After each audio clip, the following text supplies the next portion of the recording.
Hi, welcome back. My name is Emily and I am the Nutrition Access Manager here at Second Harvest Food Bank.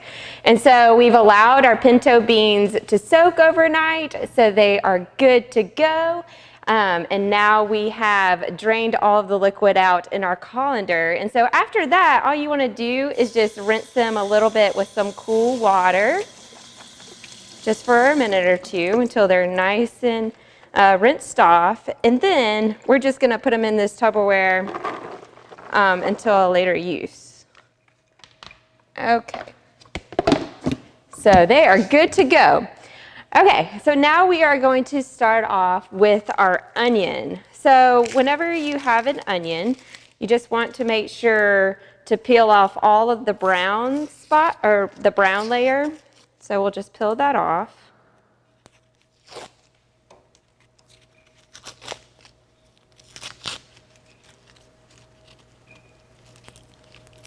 And onions are great. They're very versatile and you can use them they make a nice caramelized color, so they really enhance your flavors a lot. So after that, we're just going to wash this off again in the sink.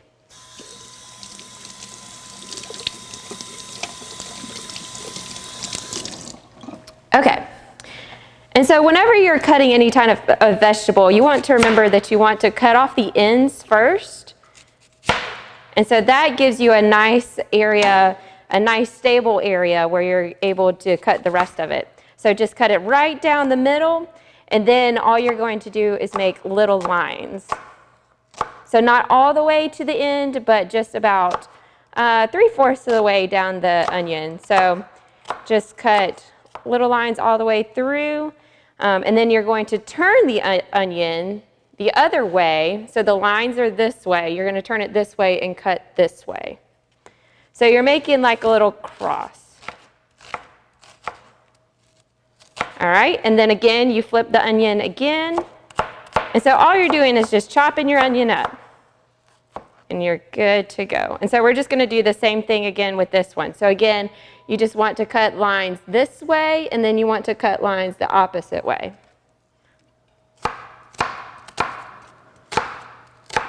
And again, like I said, you just want to make sure that you have a nice flat surface of your vegetable before you start cutting. Okay, and again, then flip it.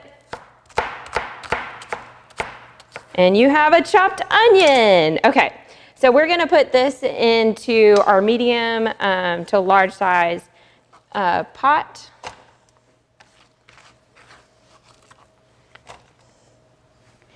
And so you just want to put your stovetop onto around a medium high heat. So mine is number, so it's on number 7. And so to this, you're going to add just 1 tablespoon of canola oil. And this is just a good cooking oil, so feel free to use any other type of cooking oil that you would like to use. Okay, so we're just going to let this saute. So we're just gonna let it hang out for a little bit, make sure we stir in the, so that the oil and the onion are mixed well together. All right, so we are good to go there. So while that is cooking, what I already did and what you can be doing during this time is getting a large pot and making your spaghetti. So you could just get a large pot of water and then you just let it boil. And I just followed the instructions that are on your spaghetti box. And so I like to break them in half because a lot of times if you don't, then it's just harder to eat. So I have chosen whole wheat spaghetti just because it has a little extra fiber in it, and so that's going to make you feel fuller longer. However, it's okay if you don't like the whole wheat spaghetti and you would just prefer the plain spaghetti.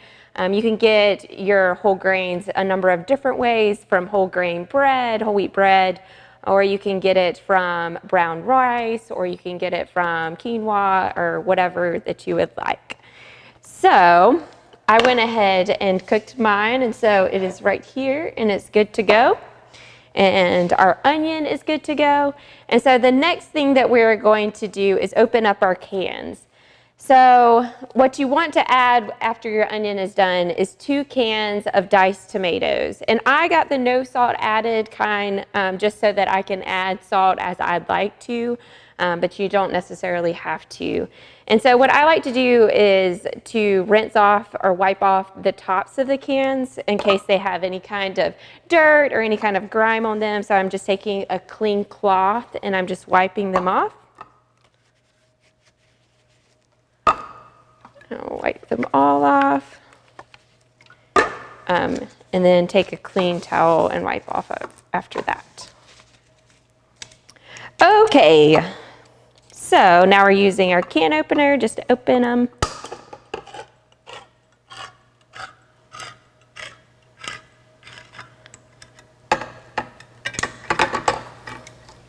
And we're just going to set these aside for our later use, but I like to use my time as efficiently, so I like to use as much of the time as I'm waiting. I like to use it for beneficial things like opening my cans or whatever, measuring out my spices. And then here I have chicken broth, so we're just going to add a little bit of that towards the end.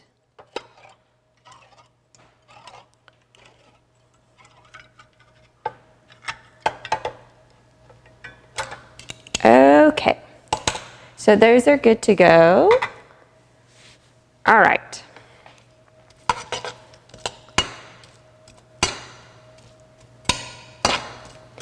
And so your onions usually are good. You don't have to necessarily stir them constantly, but just occasionally, just so that the browns don't stick, or they don't stick to the bottom of the pan once they turn brown.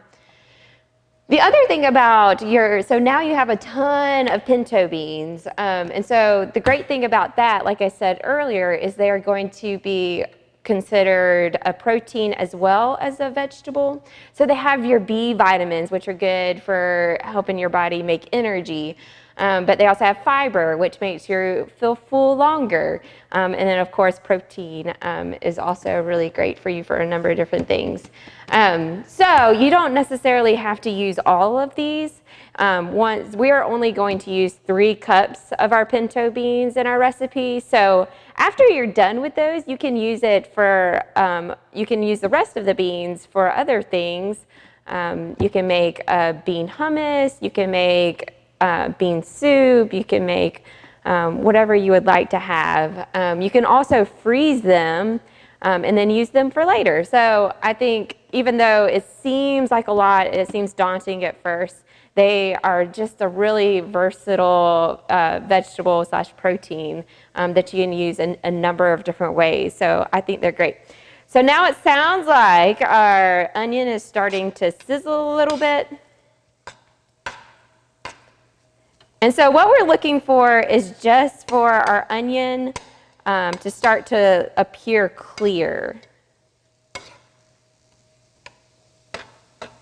And then get a little brown. That's when you know it's caramelized.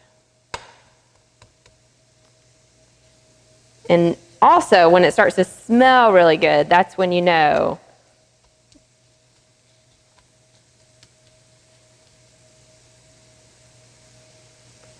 Okay, so it's starting to lose its white color and becoming more clear.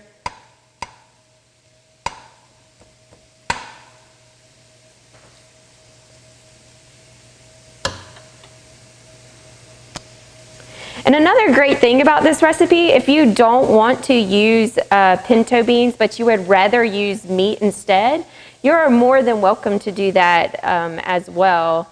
So it's not an option. You can just make the sauce that I'm going to show you in just a minute, and then you can just make your meat separately and add that instead of the beans.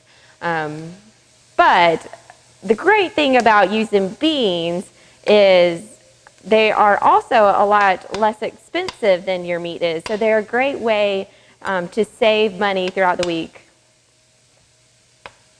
So for example, using beans instead of meat, you can save around $2 per serving. So that's just 4 ounces of meat versus a cup of beans.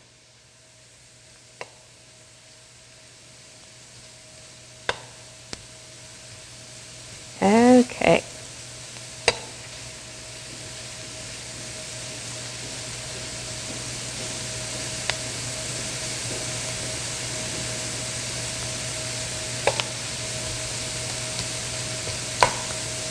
Great. So it looks like our onion is looking pretty clear right now, so we're gonna go ahead and add our beans. So like I said earlier, it's just 3 cups of beans.